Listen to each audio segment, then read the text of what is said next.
Convection. Convection occurs in gas and liquids, fluids. In this method of heat transfer, the energy is carried by the group movement of particles through the material. The water is heated. The coloured dye that is dissolved in the water shows how the fluid moves. Heat is transferred by a convection current. Near the heat source, water molecules absorb energy and begin to move more quickly. This causes a portion of the liquid to heat up, and this will expand as the molecules move further apart. This hot liquid is now less dense than the surrounding cold water, and the molecules begin to rise.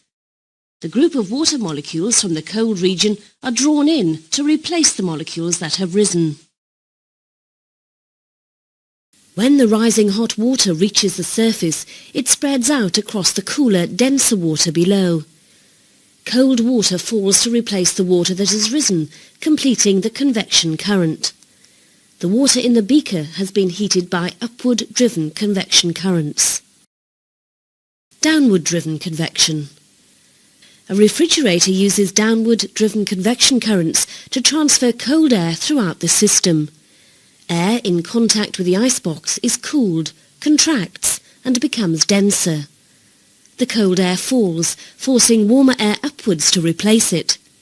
This warm air is in turn cooled, completing the downward convection current.